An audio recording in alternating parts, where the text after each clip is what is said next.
Check, check, eins, zwei, zwei, check, check.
Check, check. Check, eins, zwei, drei, vier, fünf, sechs, sieben, check. Check, check, check. Eins, zwei,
Check, check. Check 1, 2. Check.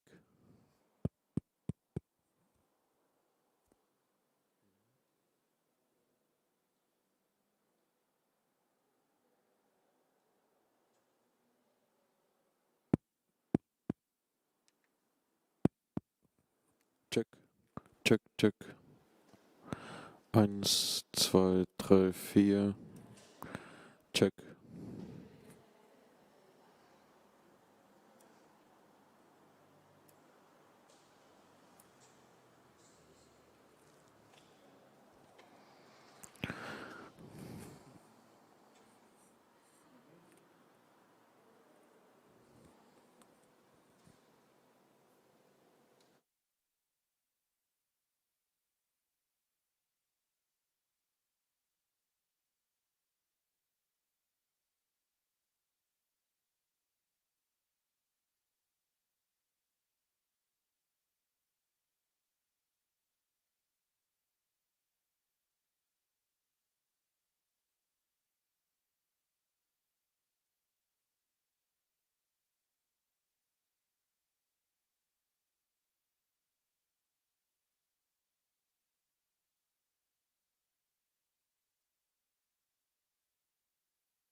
Check 1, 2. Ist aus?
Okay.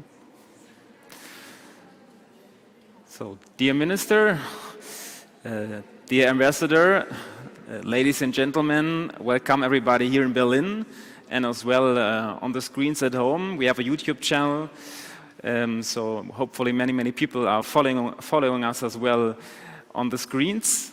My name is Christian Wermke. I'm a journalist with Germany's financial daily Handelsblatt and very delighted to be here, normally correspondent in Rome, now back in Berlin. And we have a very interesting and important panel tonight, Designing Future Female Entrepreneurship. And I give the floor directly now to Armando Varricchio, the ambassador of Italy to Germany. Please, the floor is yours.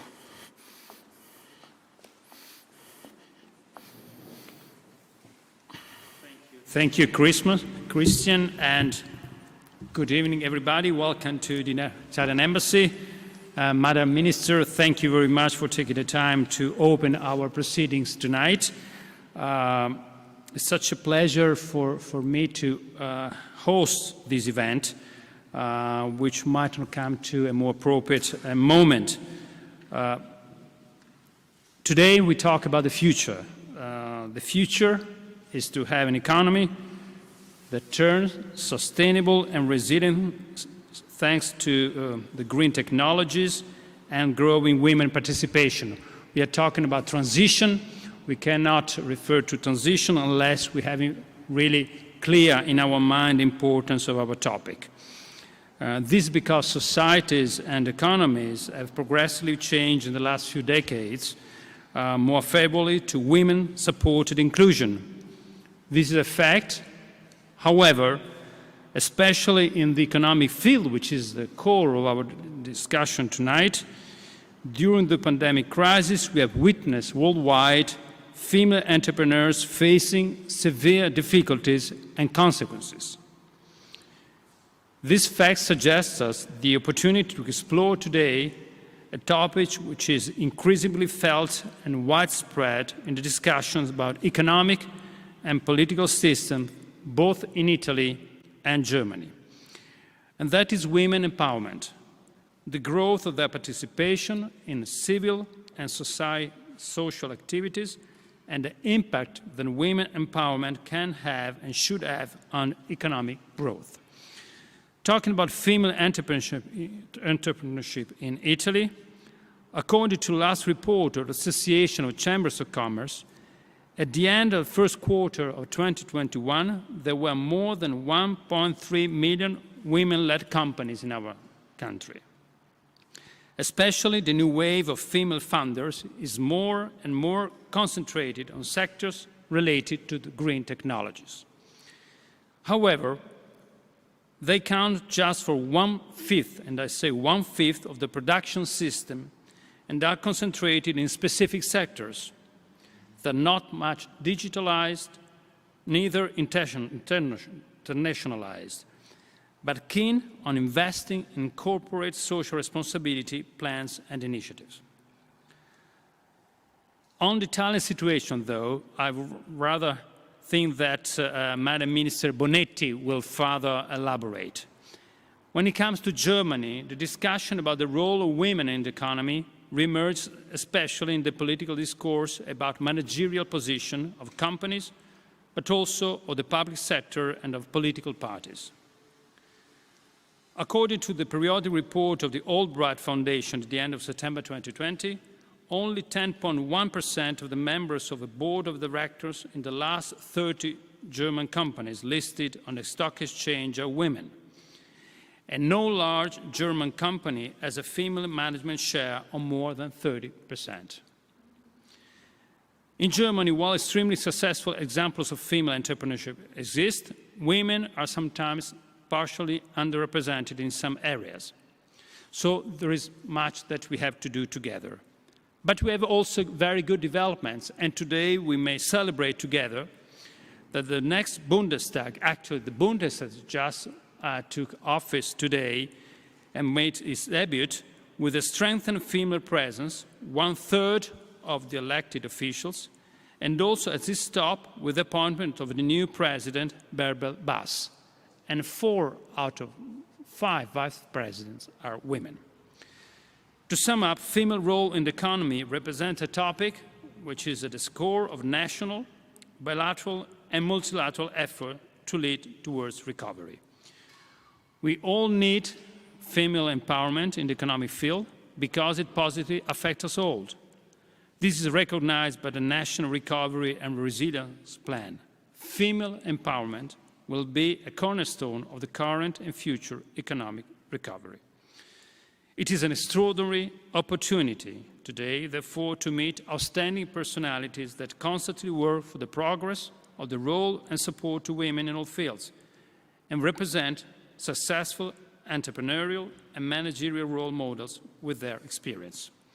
So I'm very happy that ahead of the G20 summit that will be opening in Rome this coming weekend, we took the initiative, and certainly we will learn a lot from our very distinguished panelists that I would like to thank for their presence here tonight with you.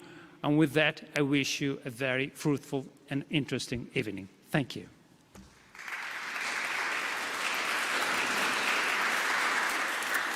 Thank you. Thank you, Ambassador, for the introduction.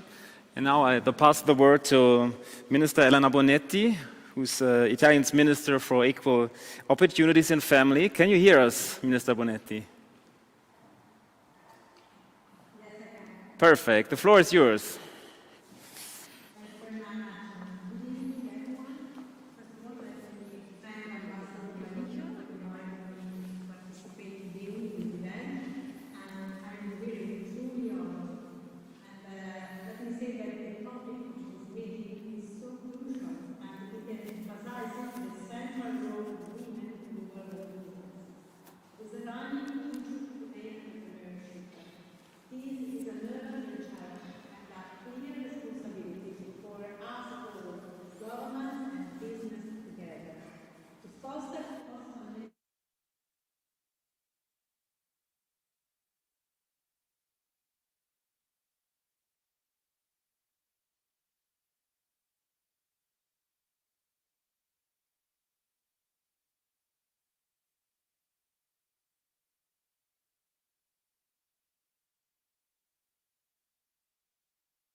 Conference on Women's Empowerment sent a clear message.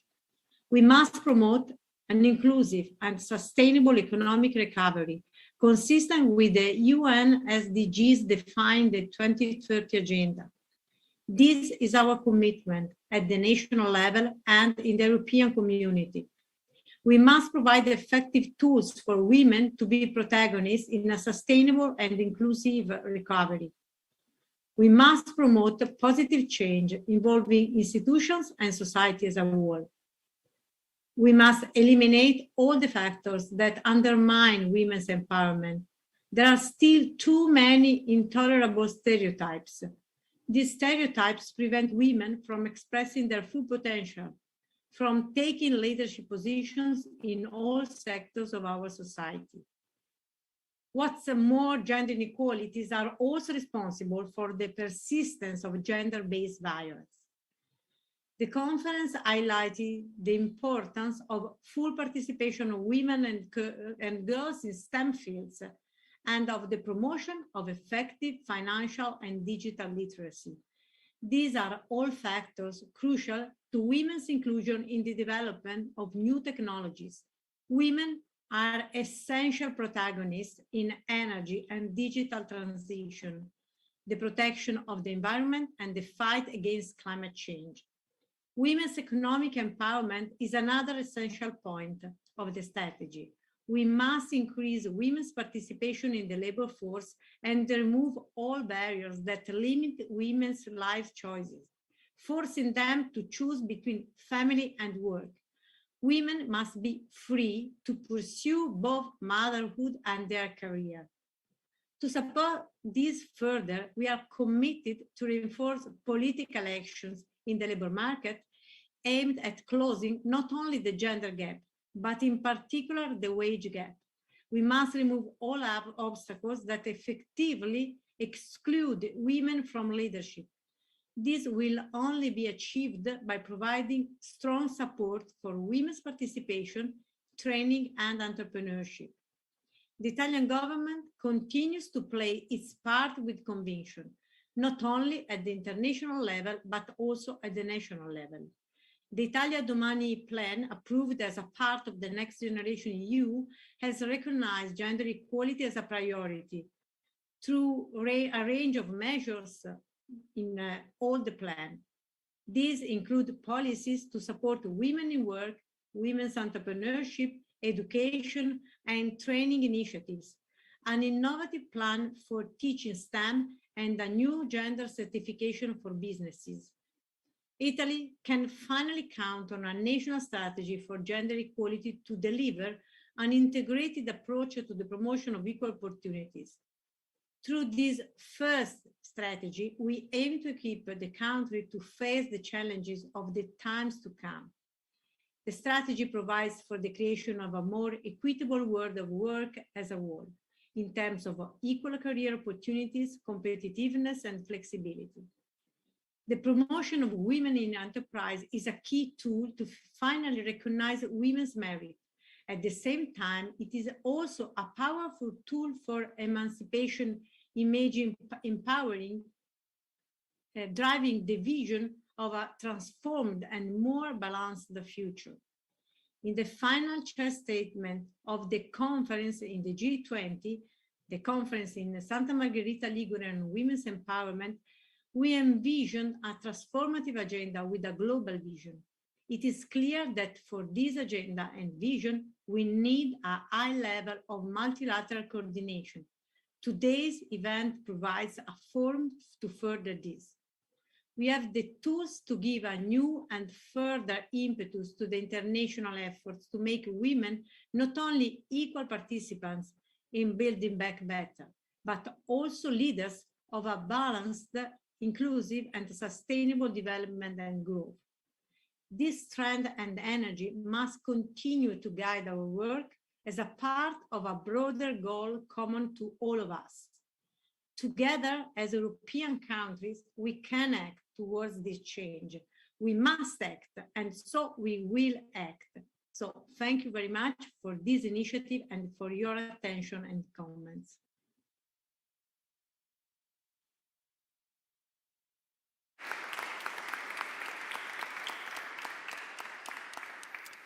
Thanks a lot, Minister Bonetti.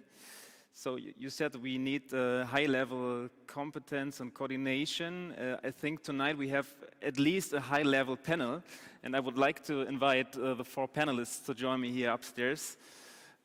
Please join me.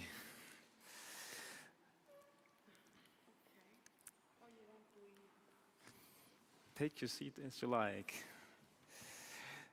So I welcome Elvira Marasco. She's head of delegation for W20. She's a colleague because she's journalist as well, working for Futuro Europa. She's since 16 years with AIDA, Italian Association for Female Entrepreneurship. To my right, there's Evelyne De Gruyter, head of delegation W20 Germany. She's working almost 6 years with Verband Deutscher Unternehmerinnen, VDU, VDU, maybe the German counterpart of AIDA. And since a little more than 1 year, she's managing director of VDU.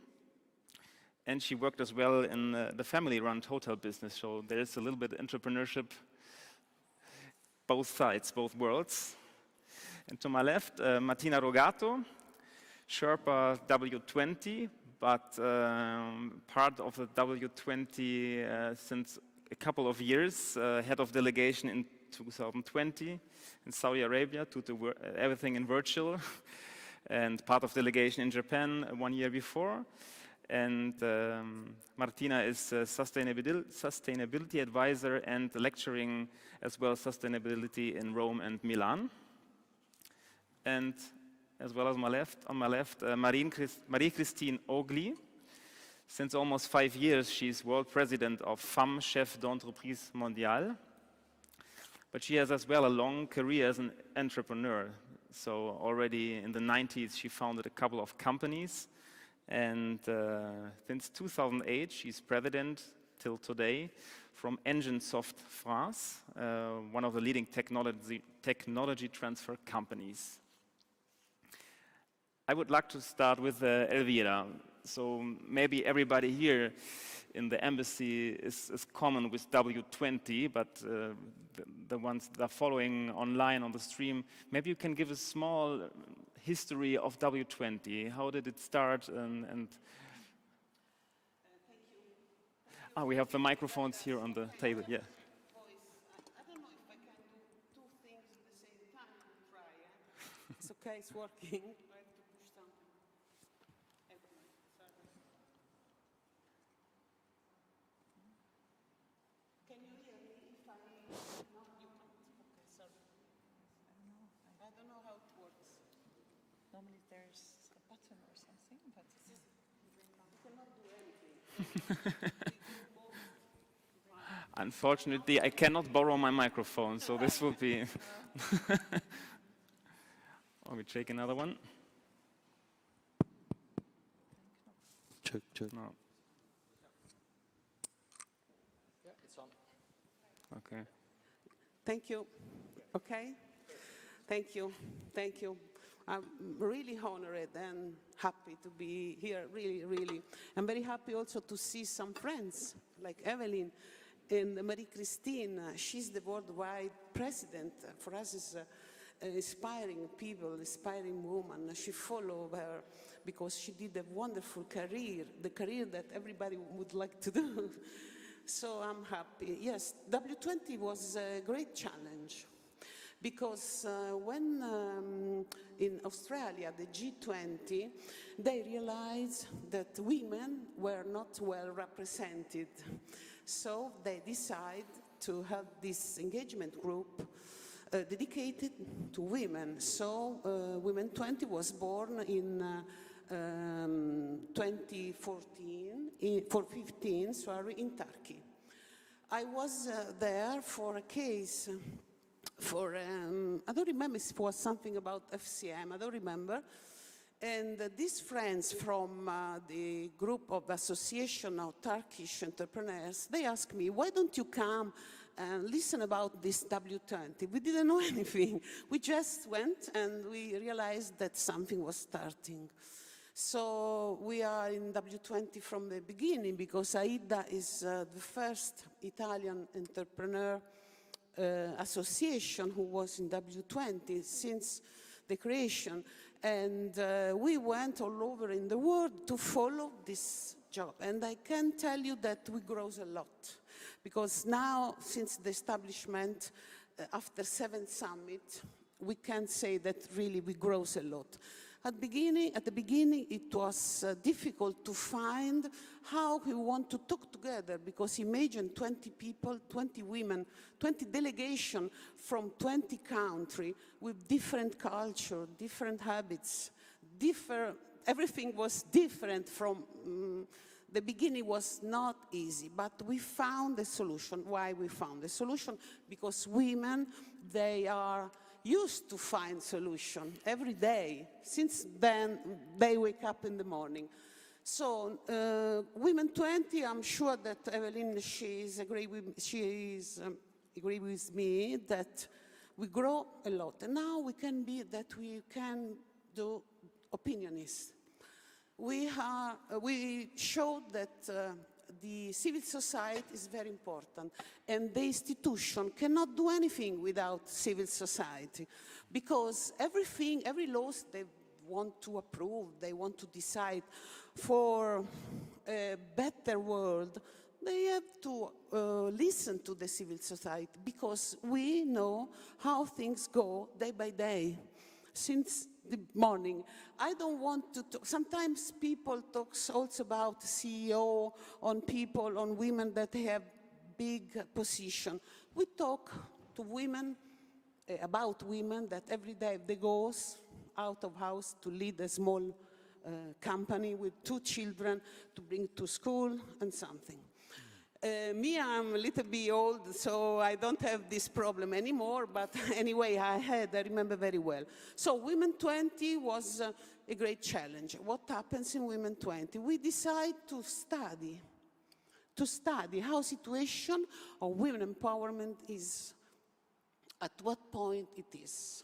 We study, we asked experts, because we found in our country the experts of every topic we decide to discuss on. And at the end, really, we realize how many competencies women have. Just you need to ask them to talk with. So this is the principle of Women 20. So I don't want to talk too much because, you know, I'm Italian, we used to talk a lot. Maybe I can tell you about my family or everything. Maybe later. Jokes. So I'm really excited because I'm a senior of Women 20, and really I'm very proud of this. I'm very proud of the work we have done till now. I don't want to talk too much. What would you say if we look at Italy, especially? At what point are we in Italy? If we see there was a report on female entrepreneurship from Union Camere that only 22% of enterprises are led by women. This is 2020. It depends. You know, this pandemic was a great shock for the women entrepreneurs, because 70% of the small entrepreneurs, they lose their company. So I can say that we suffer more than men, because we had to choice. We were not, most of them, of the entrepreneurs, they need to choose if they could lead the company or stay at home with 2 children. So let's say that this pandemic was a disaster for us. But we are like the phoenix, you know? And we are working to, let's say, we cannot come to the wonderful years 6 years ago after the economic crisis. We were in a very wonderful period, but we can work on it. We are working on it. So what is your... I am a positive person. Okay. I am a very positive person. I think that a woman, when is really very well determined, with good competition, she can do everything. Okay. Evelyne, Germany was leading the W20 in 2017. Do you see a progress in these 5 years? So what has happened from then on to nowadays? Yes, we were very honored to host the W20 2017 in Germany, and Martina was there. And yes, we can see progress because this year the first interministerial meeting took place in Santa Margherita de Ligure. Do I pronounce it correctly? So it shows the importance that we managed to put W20 in the core of G20. And yes, it developed. I mean, it showed that gender equality is a cross-cutting topic that plays an important role in all other topics, for example, sustainability, climate, and so on. So that's why we have had more topics in the communique this year, but this is what Martina will relate on later. Mm-hmm. And same question to you. What does the pandemic has meant to German entrepreneurships, female entrepreneurships? Yes. So how was the situation here in Germany? Yes, I think it's pretty much the same. Unfortunately, we were also talking about a she-session, not a recession, whereas the financial crisis was like more men were hit by the crisis. It showed the impact of the crisis very much, as you said, especially our entrepreneurs, especially in our association. They were hit like in three roles, as mothers, as employers, and also as entrepreneurs. And they had to manage everything, and it shows the importance of childcare and a good infrastructure. So, and I don't know, you talked about 70%. Well, we can't confirm this number, but a lot more female entrepreneurs than male entrepreneurs had to give up their companies. And also, I mean, the industry, female entrepreneurs work, and also the workforce have been hit hardest by the crisis. For example, like the service sector, the health sector, also the hospitality sector, the event sector. So, yes. But didn't it help a little bit that we all now used to do home office, work more remotely? Isn't that something that is supporting women? Well, that's what everybody said. Oh, it's so good because now you can work from home. But home office is not homeschooling. Yeah. Very important. And it's also, we had the word here in Germany talking about Retraditionalisierung, which means going back to old role models or roles. And this is a big danger, I think, and we've been talking about this a lot here in Germany. Mm-hmm. How was it in Italy? Would you say it's the same? Yeah, I can say yes, yes. We are very in the same, let's say in the same line, yeah. Huh? Yes. Yeah. Okay.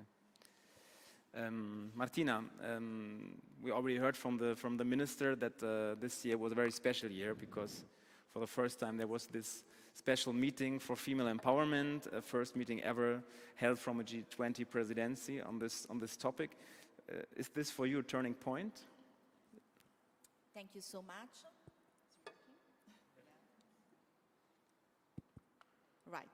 Thank you so much. First of all, thanks to the ambassador for this invitation on behalf of the whole W20. Yes, a very challenging year for us, as mentioned by Elvira. And for the first time, the G20 arranged a focused meeting on women empowerment. For next year, we have asked to the G20 presidency to arrange an official interministerial meeting because this year meeting was a step back, a step before the interministerial.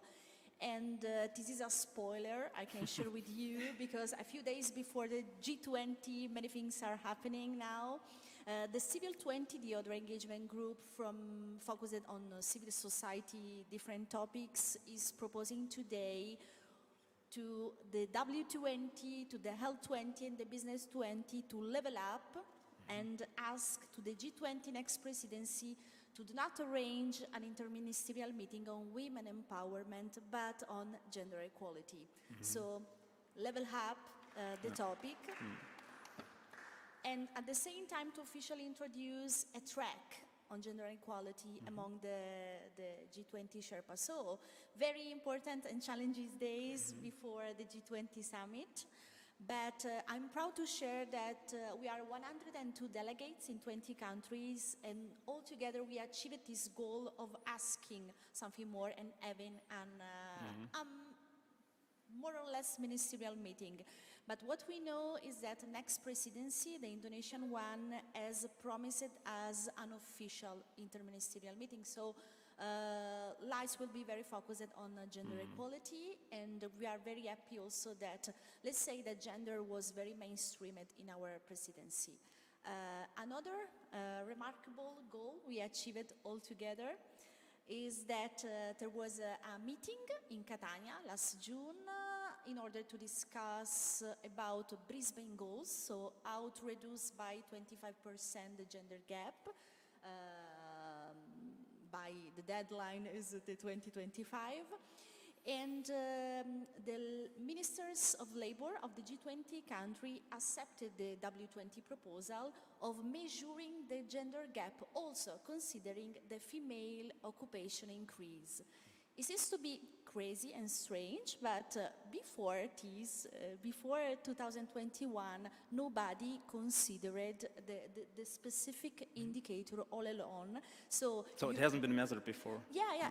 I mean, you could have an increasement on gender parity, but maybe because too many men, unfortunately, lost their job. So it was something not so, let's say, pure, not a pure data. So they never considered the fact of just identify that indicators. Only if women will increase good and quality jobs, we will achieve equality. So, but nothing is so, too many challenges still to face. We need 150 years to achieve equality, so. Can you tell a little bit about how difficult it is with all these delegations, with these people, to find in the end a communique, to write something down very concrete? Yes, for the one that do not know what the W20 is, we are the official engagement group of the G20 on gender equality. And we are 102 delegates from 20 countries, and we deliver each year a communique. A communique is a document of recommendation on gender equality to the G20 leaders. And we released our communique last July. It's something like 8 pages, and let's imagine 102 women and men agreeing each singular comma of this communique. If you have someone, I saw my delegate smiling on the public, if you have one person say, no, I put my veto on it, the process is blocked. So we will restart and we will continue negotiating. So let's imagine, and I highly recommend all of you to read our recommendation also on entrepreneurship and finance, to really understand that more than 100 women and men that represents thousands of women and men in their own association agreed this document word by word. Working as well on an action plan, and you shared before that it will come out, or you will finish it tonight, so there are still discussions ongoing, but can you give us a little glimpse, what are the key facts? With pleasure. The communique, like the action plan, the communique is made by policy recommendation, whereas the action plan is made by practical actions. It's divided in five parts that are finance and entrepreneurships, digital, labor, environmental sustainability, and violence against women and girls. And today our delegates are developing a practical action on also entrepreneurships. My colleague authorized me to share with you a few spoilers. For example, on guarantee a policy framework for women entrepreneurs, also considering women with the small and medium enterprises, or access to finance, or procurement and gender procurement on it. So we will release an official documents as soon as possible, but we also have a practical action for all entrepreneurs here, but also government representatives. Okay, thanks a lot. Marie Christine, what has been your experience as an entrepreneur, maybe first during the pandemic, so the first view? So, first of all, I would like to thank you, Mr. Ambassador, for this initiative and inviting me. Listening Elvira saying that I'm inspiring woman, I just discovered a part of myself I didn't know. But I think it's something I should say to my husband. Maybe he will listen if it's a replay, and he will be able to listen that, and my friends too. Through the pandemic, I had a lot of contact with all our members, and not all our members. Members for FCM means association. So we had meetings with the different presidents of different countries. First of all, just to tell you, our association started in France in 1945. It was a woman who just lost her husband during the war, and she had to manage the company, which was in a very heavy industry in east part of France. Very quickly, she went to meet German friends. And when I say German friends, you can imagine a war between Germany and France. And she had, in 1949, so 4 years after the end, she met our German colleague, and they decided, together with 6 other countries, including Italy, to found an international association which became Femmes Chefs D'Entreprises Mondiales. So today we have 120 countries which are members of our association. So during this pandemic, we had a lot of online meetings, and it was also some bilateral meetings between Germany and Italy, between Italy and Turkey, France and Morocco, and so on, just to exchange best practice. Because what we found in certain countries, it was very, very hard for women. As it has been said, women had not only their company to manage, their work to follow, but they had also to take care of family.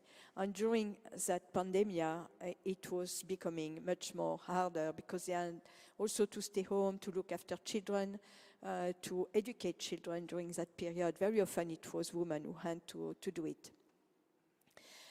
Different countries, different way of managing this situation.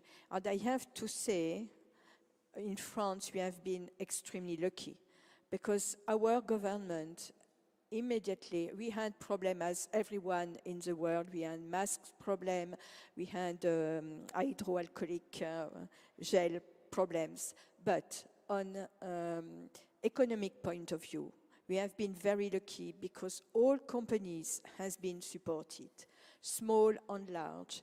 We had also some loans guaranteed by the state, which allow companies to survive. No one was left.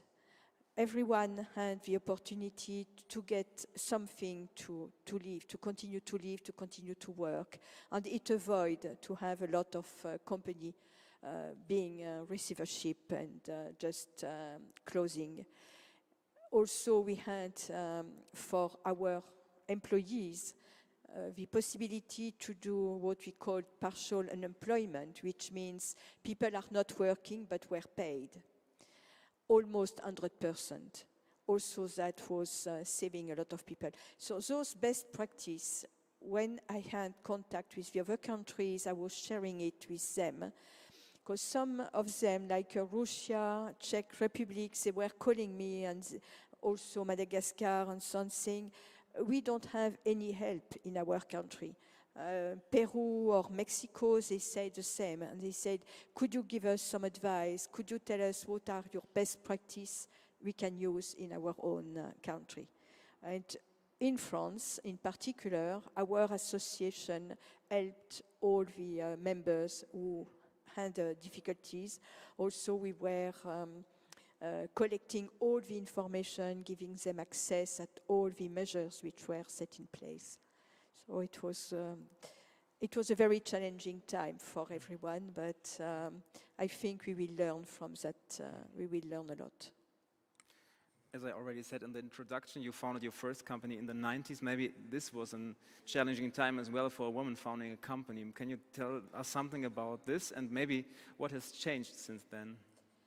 Yeah, I started my career quite a long time ago. I'm like Elvira, we are not so young. And when I started first, I wanted to work.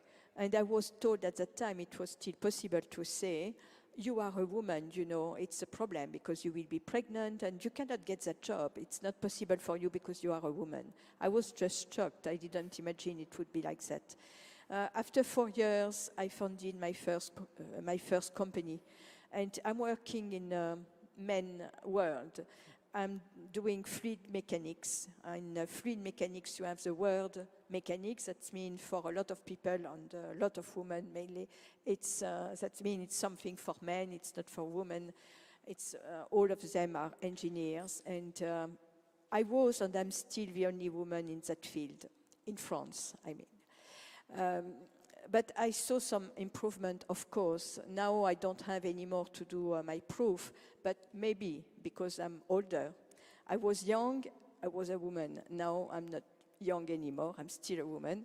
But it's a bit different, and also I'm known in my field, and also I'm a little bit known through the World Association. But I can see for the other women, it says something that women have very often, and it happened to me. We have what is called, in French, I'm not sure in translation in English, but in French we say complexe de l'imposteur. Women are thinking that they are not at the right place, it's not sure they can get the job. And it happened to me, and also still quite recently. I was called by the president of the equivalent of BDI or Confindustria to become president of a commission, education, training and competencies. And I was thinking, it's not my field, should I be the right person for that? I answered that question. A man never has such question. It's if he has 20% of competencies, he takes the job. A woman, if she doesn't have 80%, she's hesitating. So that's something which is a bit changing with younger generations. They are more confident in themselves. So that's something which could change also the way that they look after their job, or if they want to create a company, they are much more self-confident than we were. Would you say this is the same in your countries? Yeah. Yes. But how can that be improved? So what does it need? Maybe, as we talked about, the recommendations, about policy frameworks. How can we encourage more women? We need role models, that's for sure. If we speak about new technologies and digital world, when you look at developers, you see Google and all the large companies, the GAFA and so on. When you look at the people working, you see men in front of a screen. You don't see women, not a lot, not enough. So women cannot be identified to someone if they don't see also their peer working in the same in that world.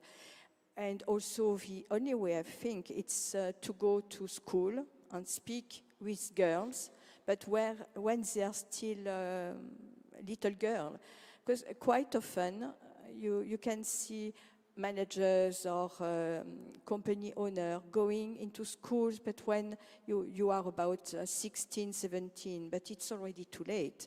You need to speak with little girls when they are 10, 12, and to show them the type of jobs they could have. And also maybe, certainly, working with parents. It has been a survey in US following fathers going into museum with little girls or little boys.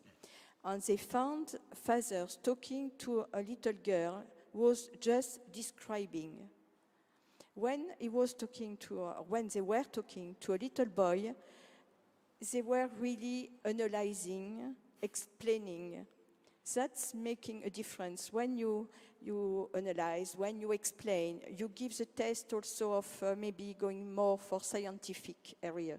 When you just describe, finally it was a survey saying that it's going more in literature or such area. So maybe it's also a way to work, working with parents. But maybe this is as well a question of generations. No, I don't know. I mean, I have two boys. I have no girls, so I cannot say what I would say my girl in the museum. But I think maybe this is as well a question of generation.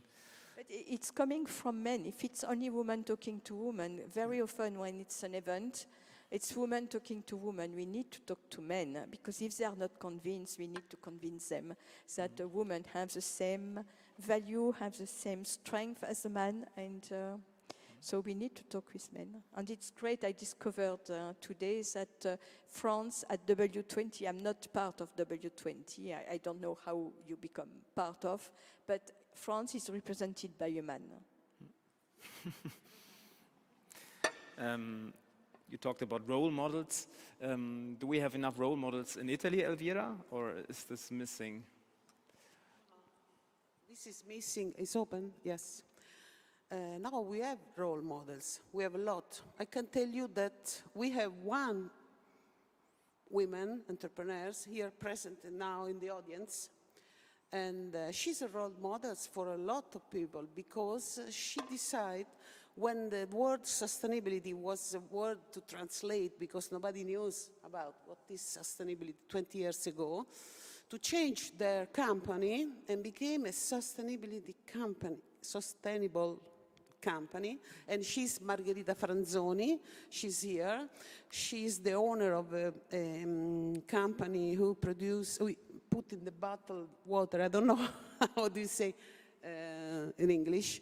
And she decided to have no impact to the territory. 25 years ago, when really people didn't know anything, we live in a house where we had amianto inside. So we did a very bad habits to drink and eat, and doesn't matter what. And so we have a lot of role models in our association of women entrepreneurs. I can say, I'm very proud to say that Margherita, she's a friend of mine, and really she decided because she decided that she of course, she wants to lead the company and to have money from this work, of course, but she doesn't want to be have an impact to the territory. She wants that all the people who is in the territory can grow and grow their children without no problems, due to the fact that she used something chemical and they goes in the river and they goes on the water that they put on the plant, on the things where they produce food. So we have a lot of people, women, that they pay attention on this. Not only to the territory, they pay attention a lot of the dependents of the employers, because I know I don't want to talk about only this association of women entrepreneurs, because there are many in Italy, but there are people who lead companies that they pay attention to their employees that have elderly people at home. So they decide to do different timing of working. Or people, they have small children and they decide to have a kinderheim it's very easy. So changement, it's very easy, just a will. You want to change things and you do, as Margherita has done 25 years ago. How about Germany? Do you have examples, role models? We also, I don't know, this is not working. I take yours. Okay, better. Well, talking about German engineering, yes. We do have a lot of role models. I mean, we are representing 1,800 female entrepreneurs in our association, and it's our daily work to place them on panels. I mean, normally, or it's still, still often the case that it's just the other way around, that we have a female moderator and only men sitting in panels.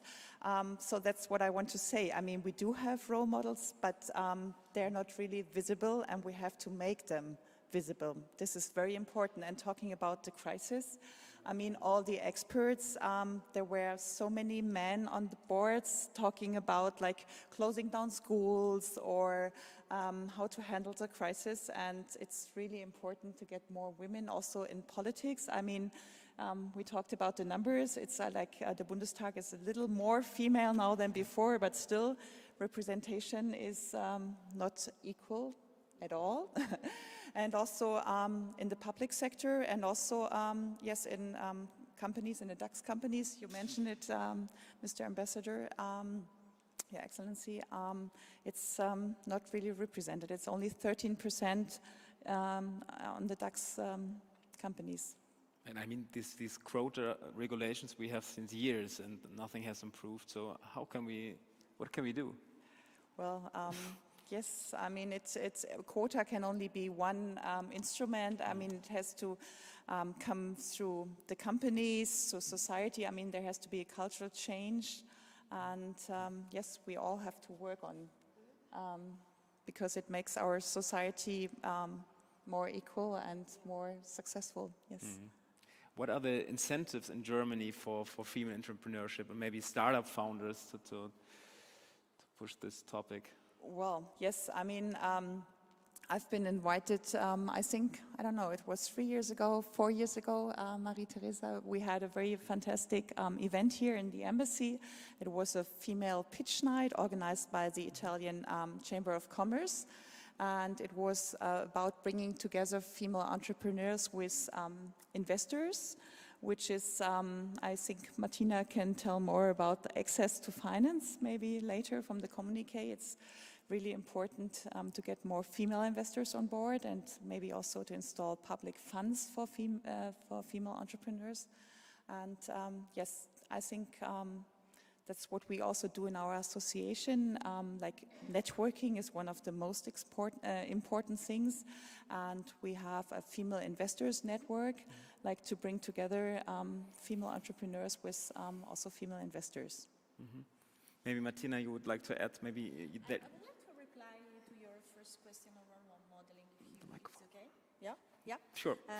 Yeah, I would like to share the Italian experiences related to Young Women Network. I mean, 10 years ago, together with a few friends of mine, one should be here somewhere, I was looking for her, we co-founded the first and the only association in Italy working on young women empowerment.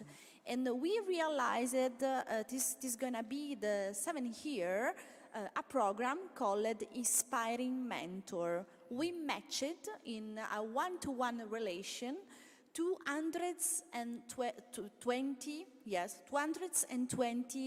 young women, age 20, 30 years old. In Italy, if you are 40, you are very young. Yeah, it's peculiar.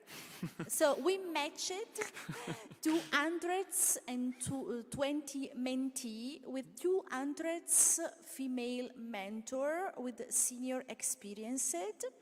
So imagining the first year we did it, it was 2015, we wouldn't expect the quantity of candidature we received.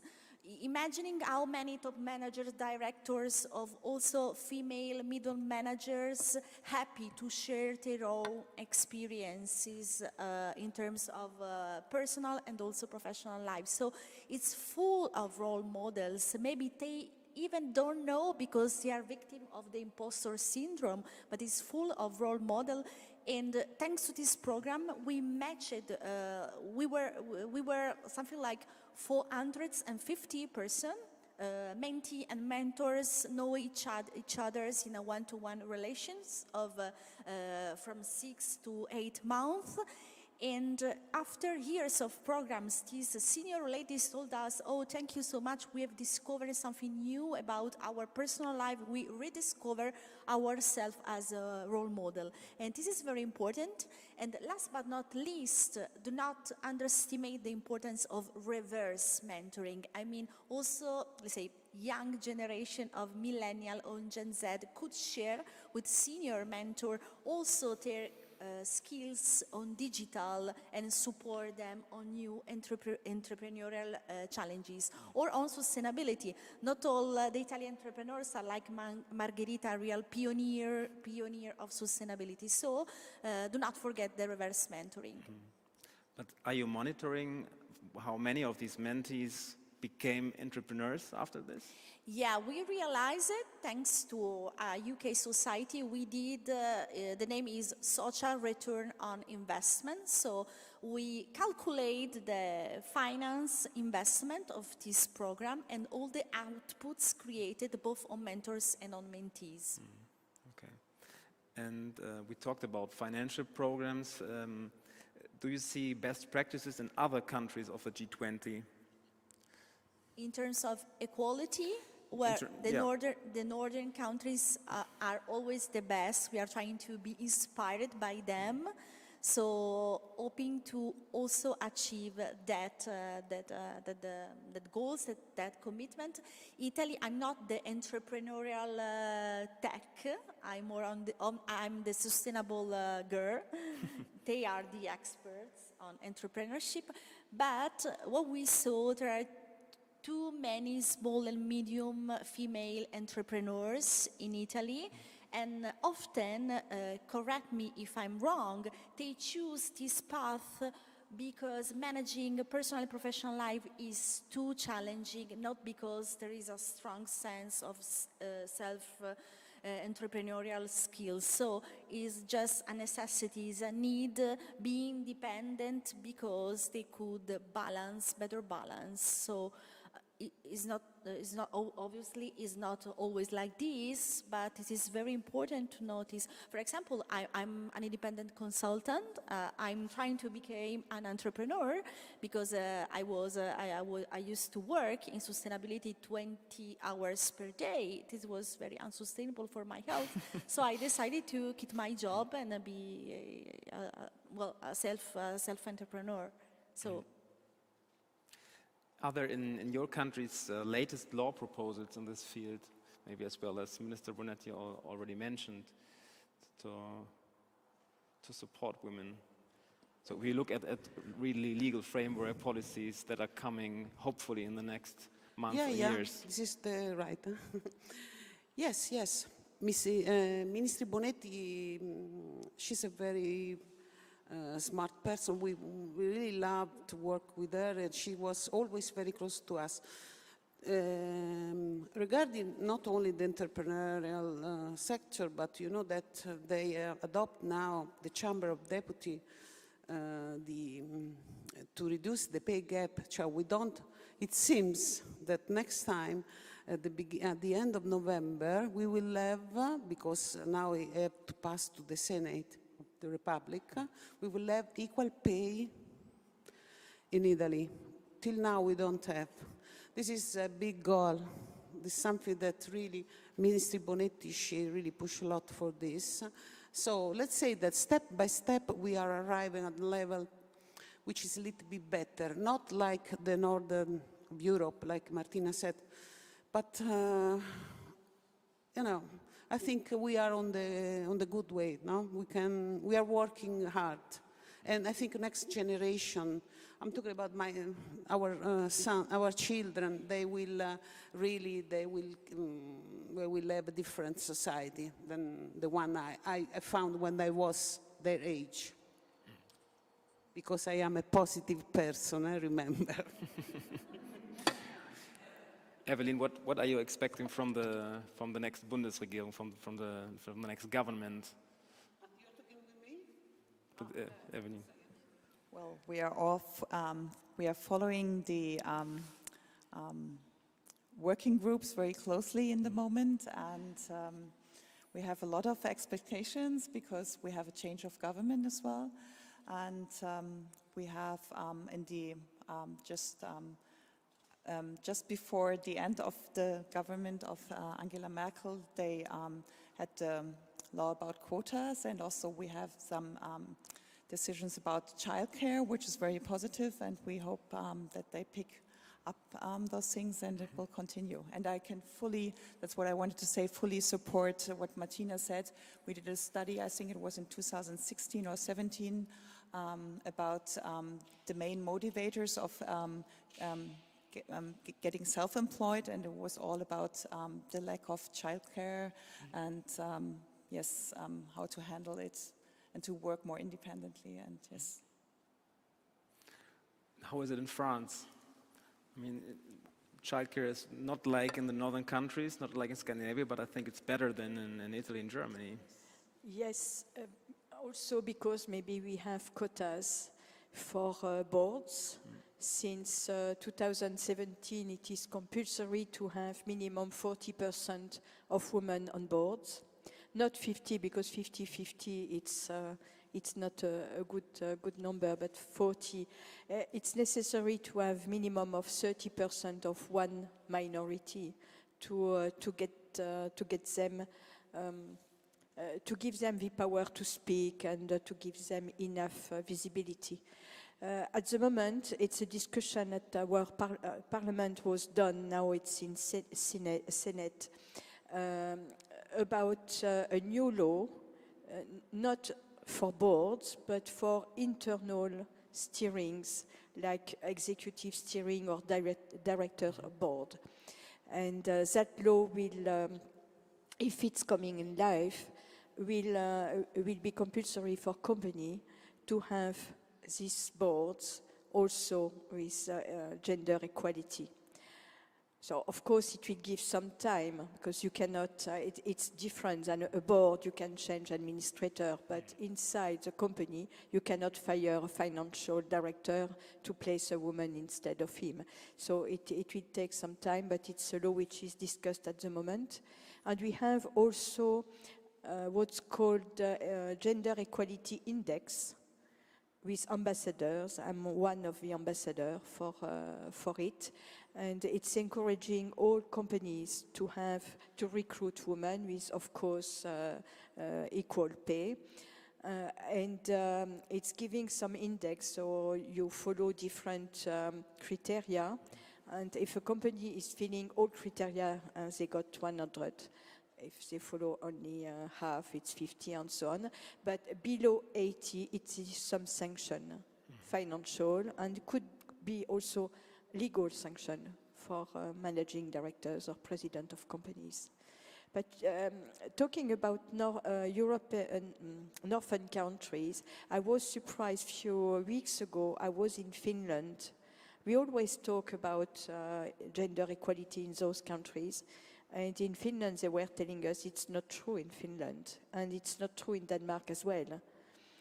So it's not all of them. It's Norway, Sweden, but not all northern countries. So it's still a lot of work to do for us. Good challenge. Martina, if we look on all the G20 countries, what would you say, in which country you see the most progress in the last years, if you could say? Where maybe the government or the leaders now recognize really the importance. Confidentially, we are among friends. We were very surprised last year about Saudi Arabia. Saudi Arabia, maybe we were a little bit biased. We know the country has too many challenges, lots of challenges, this is right, but we were very surprised about our colleagues' determination in, let's say, valorize the G20 opportunity in order to advance. So we are really looking at Saudi Arabia with lots of admiration for what all the female activists are doing in those years. Nobody wants to deny there are lots of challenges, different challenges, like in every of our country, but we were very impressed. They were very good in valorizing the G20, and I hope also Italy will take the, let's say, advantage of really valorize our G20 to push on gender equality too. And your expectations on Indonesia, you already said they will maybe realize that there will be really ministers meeting next year. Well, the good things is that the W20, differently for other multi-stakeholders initiatives, let's say, is made by a sort of permanent delegation. So one new is coming, but you know the bases are very solid, and so we will support as Troika Indonesia to achieve their gender equality goals, and we will let's say advise them if they like it on our issues. We are a very big team, and we always support each other for negotiation, for sharing ideas. For example, this year. Firstly, in Italy, we did a stakeholder engagement. We have consulted more than 150 association experts on gender equality.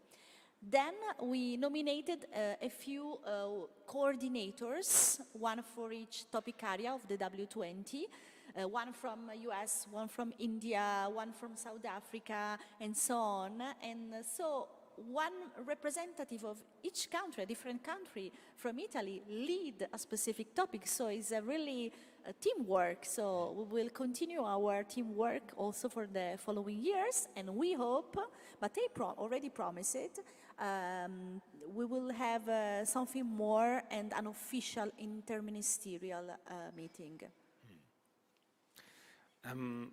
I want to do a quick round before we do a Q&A and prepare your questions already maybe in mind. So you're all invited to questions. A quick round.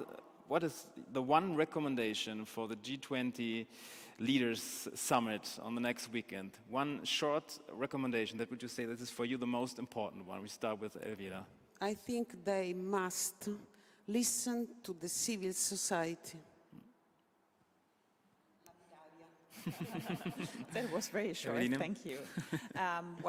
We took a lot of time to put the language in the final communique as W20, and now I think it's time to have action put to this word, like, for example, the Brisbane 25 by 25. Martina?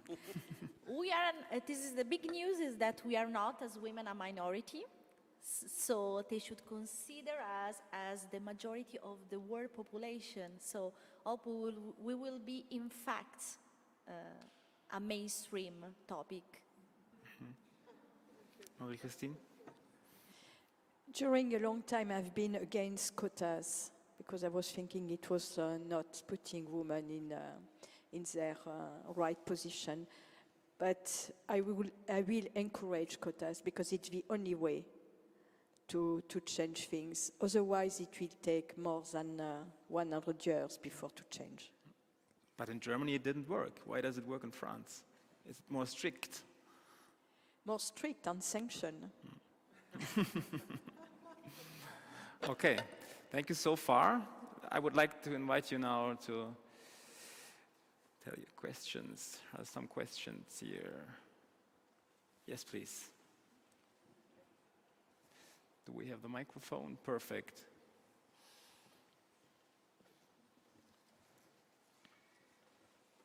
Good afternoon. Thank you for your interventions. I would like to ask something.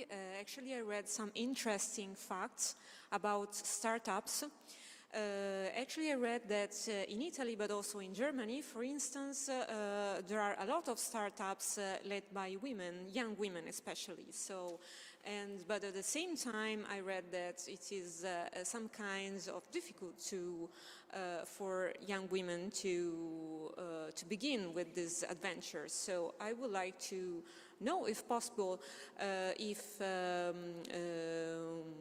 Women 20 has some specific recommendations, or what's the history about Women 20 for supporting young women to lead startups, and what kind of policies there are to make this happen, if it's conceivable.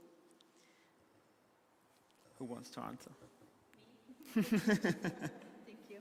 Thank you so much for this question. Well, in Italy, for example, there are a very interesting, let's say, background for starting up.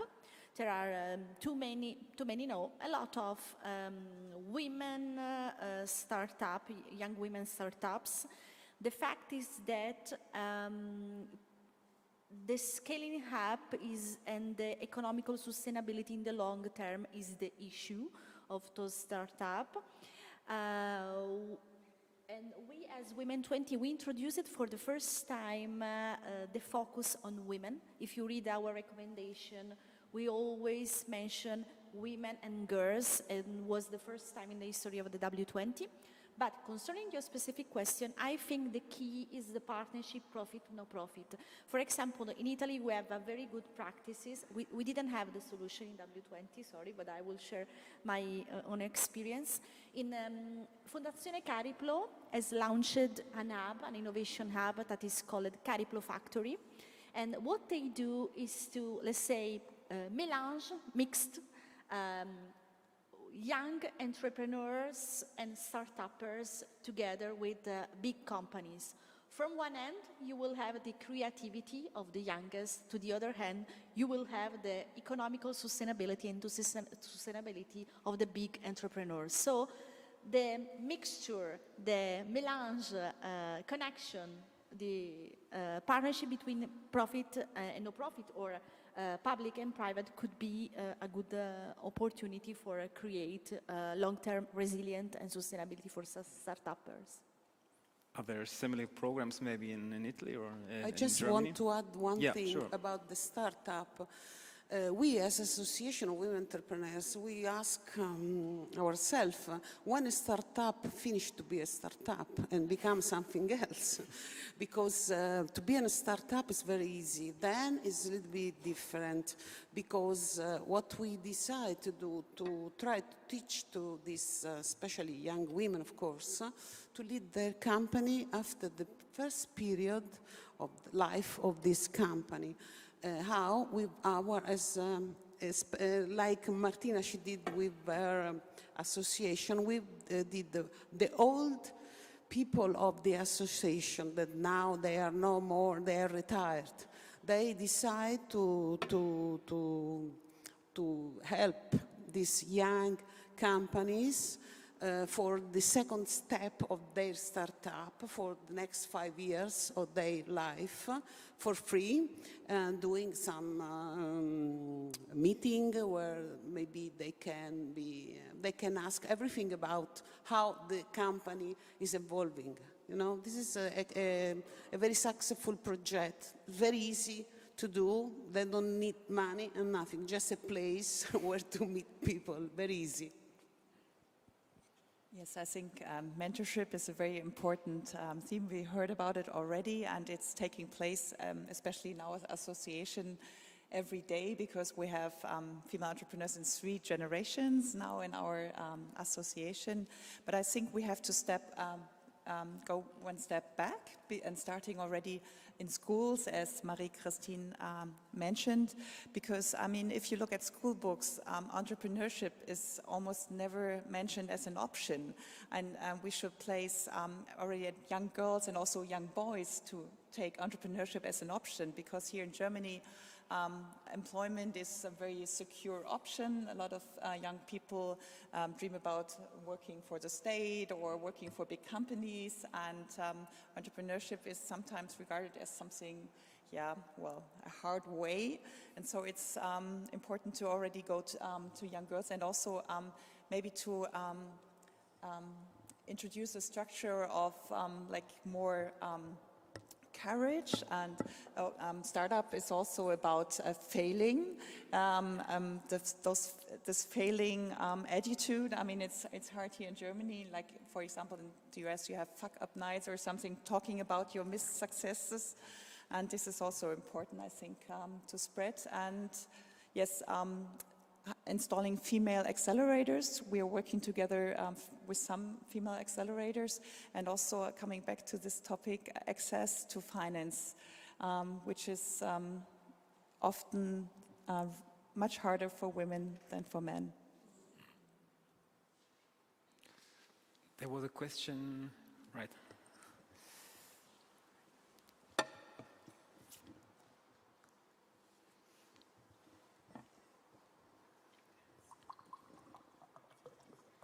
First of all, thank you very much for the very interesting discussion. I have a question in relation to the G20 and especially the W20 engagement group. Do you have like a priority, like a main target that you would like to achieve out of those discussions?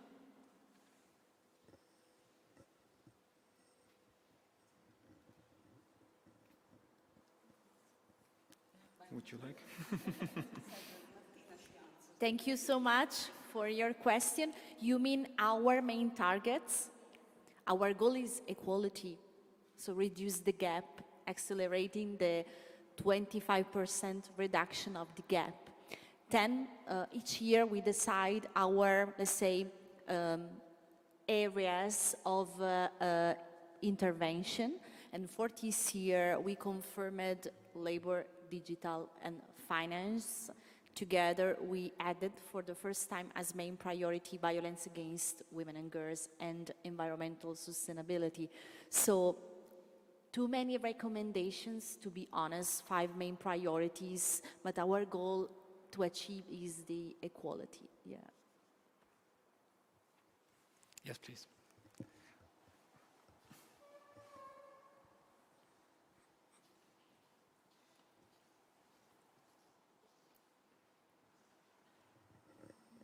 Oh, thank you very much for the talks and all the inspiring work that you have been doing for already a long time. My name is Clara Mavelia and I founded here in Berlin in 2010 the Cultural Entrepreneurship Institute. And the problem with patriarchy is a cultural problem. And you said you wanted to convince men. It's not enough because, of course, to get more visibility and more empowerment for women, this means that some men have to go back. So how do you want to change the culture? Who wants? Marie Christine? It's always very tough because I can see today in different federation, organization, it's still the same problem. Inside companies, you have now rules, you have laws, and but still in economic power, it's still difficult also for women. Because men are fighting, are competing to get those positions. And it's not because they are against women, it's because it's more competition.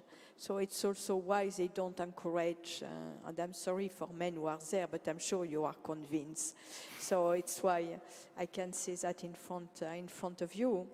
But not only speaking with them sometimes, and I said that for quotas, but when you don't succeed by convincing people, at a point of time you have to put a law or to put sanction if it's not done.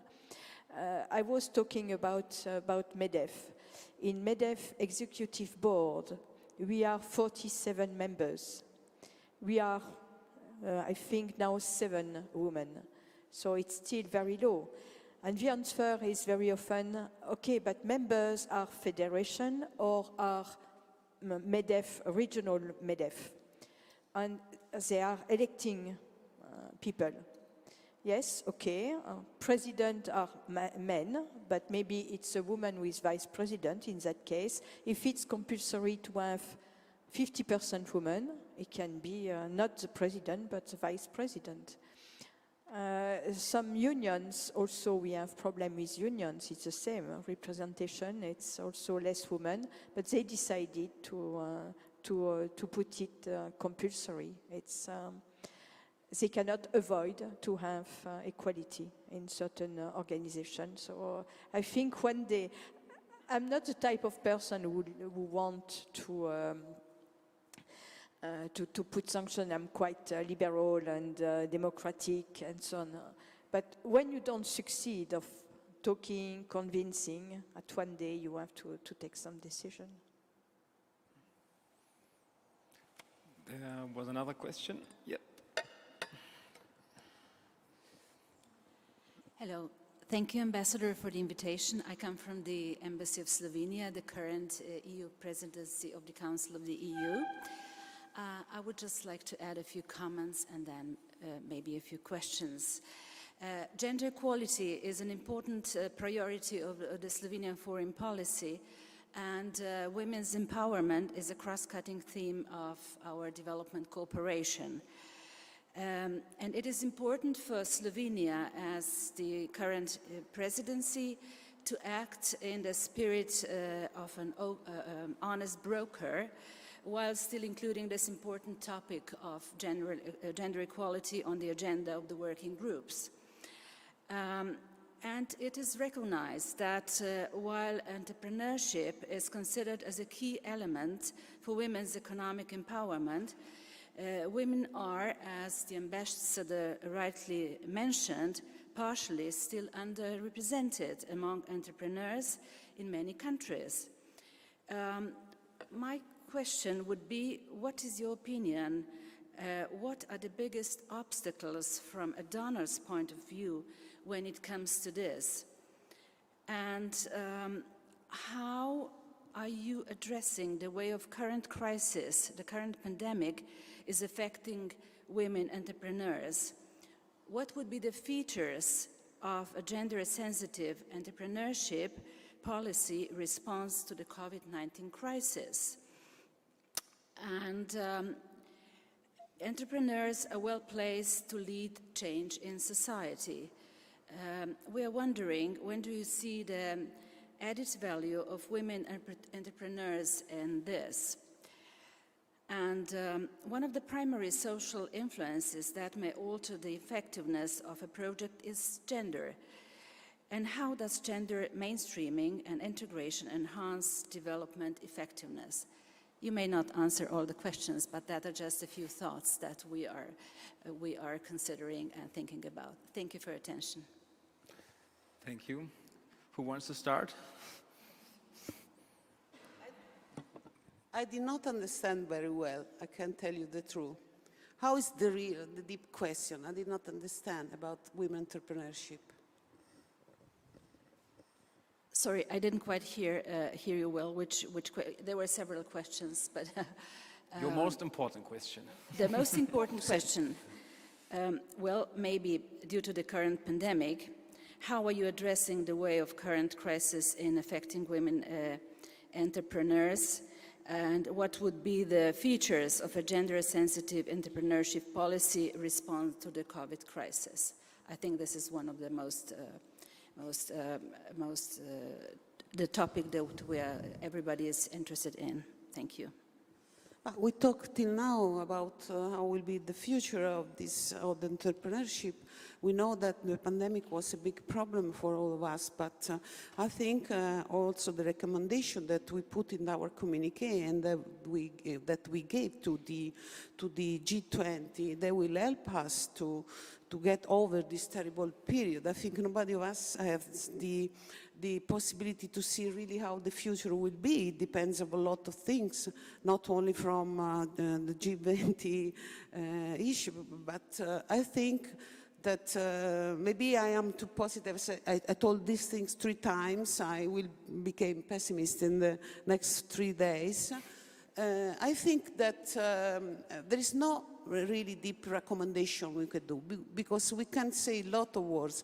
Everything will change if we will change also the mentality of people. Everybody has to work hard and survive, because now this is not a matter of words, it's a matter of what really we will do, how we will handle all these companies that maybe they still have a lot of problems. I don't think that nobody has the solution. Let's say that we did a lot of recommendation. We try to do advocacy. We will do advocacy because we asked to the G20 that this recommendation they will pay attention on this. But I think we don't have a really answer to your question. I don't know if Evelyne has, me not. Martina wants to add something. Thank you so much for the consideration first and for the questions. Let me share something.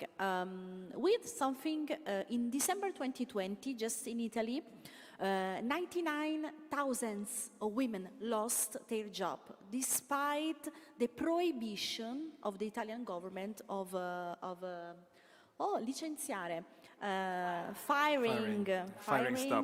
firing men and women. So 99,000 of women. The main reason was that women, like acrobats, try to manage their personal and professional life. So let's stop talking about maternity. Stop talking about maternity. Let's try to switch on parental leave. Let's give back to people for their working life and also their freedom of being, not being a parent, not a mother or a father, a parent. So maybe we should switch, and this is a huge challenging, in a cultural perspective of division of duties inside our families related to our personal duty and personal goals. So stop cooking for your husbands if you are doing so. Please, we can't do it anymore like this. So we need to balance our personal and professional life. Do not celebrate empowerment if in your personal life you are not sharing your duties related to the house management or your children or elders, people management. So please, let's switch from maternity to parental leave. Let's switch on new role models inside our family. And this is the main key for accelerating women, for my humble point of view. Then cultural change is really something very big. This is the main reason why under proposal of Elvira, we did this year a special commission on cultural changes managed by Professor Fabiana Giacomotti is one here. I can't remember her first name, Fabiana Giacomotti. So cultural change is the key. This is the main reason why we decided to create a special commission to understand how to push, how to, let's say, switch on cultural changes. And this is the key. So we need to change mentality for empowering women. And this pandemic, I think, showed us how managing in a different way our personal life is the key. Thank you. Yes, please.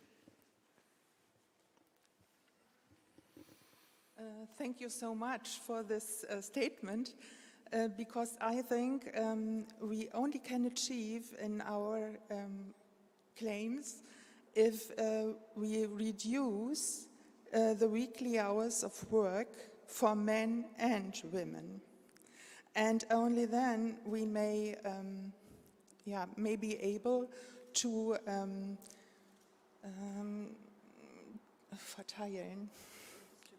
distribute the duties we have with our families and with elderly people in our families and concerning our house and so on, or our flat. And so it will be a great step if we say the family work is important for our societies, and we have to reduce our working hours to have time for our families. Thank you. Yes, please.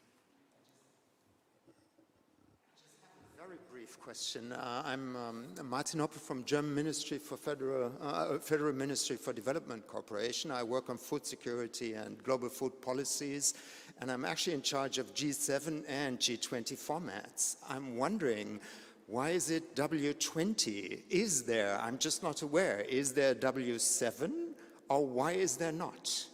Thank you. It takes time. You are working Not on yet. it. It takes time. Who knows? You answer. Well, yes, I can pass on the microphone because we are working together in the W20 process together with the Deutsche Frauenrat. We've been both associations have been asked by the Chancellery to represent Germany in the W20 process, and the Deutsche Frauenrat is representing Germany in the W7. And Juliane is sitting there, and she can tell you something about it. Juliane. Sorry, I didn't see you before. I only saw Caroline. Hide it in the corner. Thanks. I just wanted to say, of course, there is a W7, and we're already in discussion with the BMZ to just use the opportunity of the upcoming G7 presidency of this lovely country. So here I am, and later we have time to chat, I guess. Okay. Yes, please. If the microphone is coming. Thanks. Well, you mentioned that entrepreneurship and that gender equality is missing in schools. So my question is, do you consider in your program to enter schools, like visiting schools, or to cooperate with the Ministry of Education in order to encourage girls and young girls especially about this subject? Yes, I mean, I can only talk about Germany. We have some programs where female entrepreneurs are going to schools, and we also we're always producing a magazine in our association, and there was this one about education, and we were approached also by governments, like education members of the educational board, and we were putting our claims, or what we want to reach. We're sharing with them, and yes, there are programs already running, but it has to be more, yes. And I think it takes, I mean, there was a big focus now on the crisis about the digitization of schools, and it's still a long way to go. There was a question.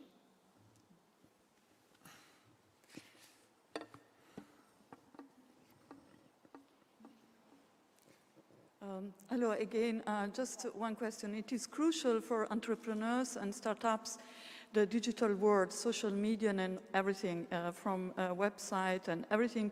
You need to propagate your products and your ideas.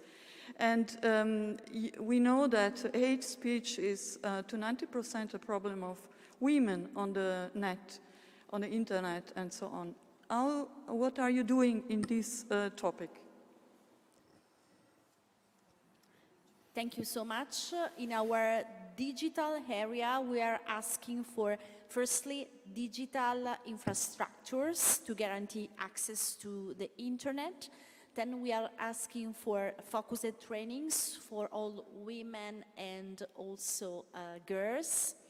Concerning digital literacy, the German presidency did an outstanding report on digital gender gap during its presidency. Sharing that the 70% of our job will be digitalized in the next few years, but there are not too many women able to catch these job opportunities, and this is an unconscious bias problem.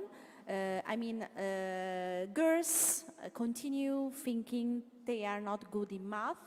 Usually this is a stereotype that is created during secondary school, scuola elementare, yeah?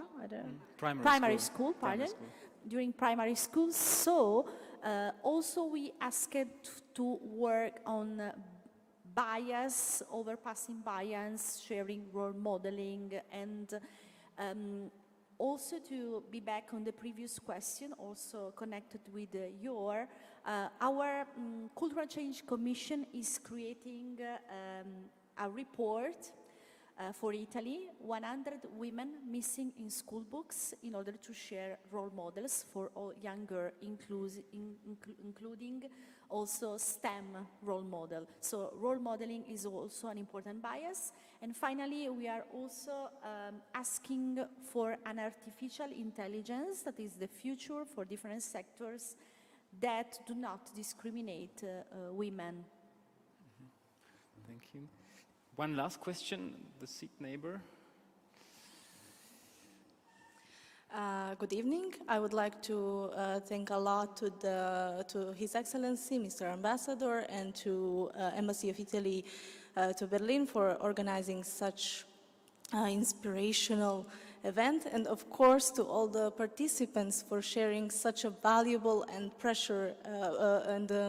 precious experience to all of us. My question would be in regards to the women in less developed countries, how can we encourage them for the entrepreneurship, and are there some studies or some work in that field that you know, let's say? Thank you so much. Elvira? Encouraging. It depends if they want to do something else. I think that it's very important to have help from senior association, and also to have money for the region, from the region, because you cannot have a startup if you don't have your own money. So it depends, because we in Italy, we have, especially in the area of Rome, Regione Lazio, we have a lot of help for female entrepreneurs that they want to start a small company. So we can encourage. If they want, they can look around. I think almost everywhere you could find institutions that help this possibility to lead a company. Women now, they are very in fashion, as I say, so I think we have to take advantage of this period if really we want to do this. Maybe I can add, I mean, this panel is named Designing Future Female Entrepreneurship, and I think female entrepreneurship is the key to economic success and to independency and equality, and especially in the less developed countries. It's important, and it's also has also always been on the agenda of W20 to give access to finance, especially with microcredits, and yes, getting the infrastructure for female entrepreneurs also in less developed countries.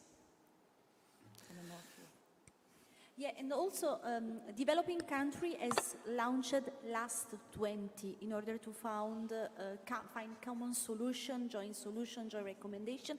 Hope they will also consider gender and entrepreneurship as a mainstream and topic or a priority.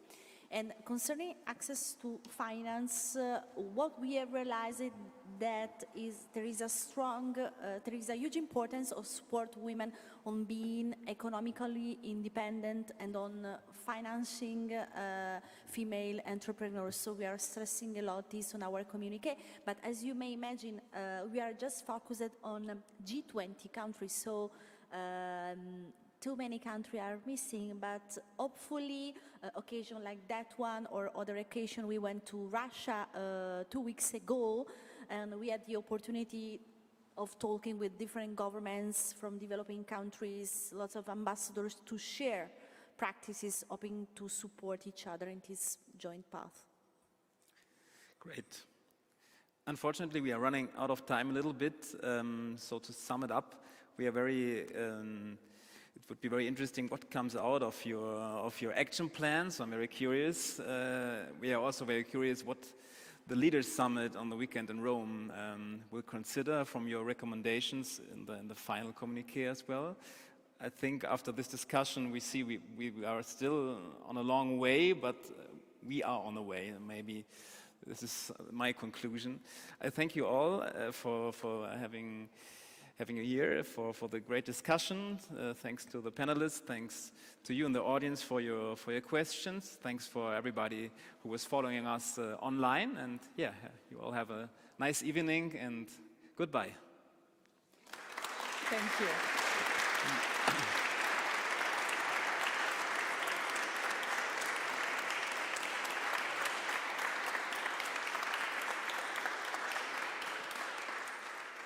Maybe we do a final picture, right?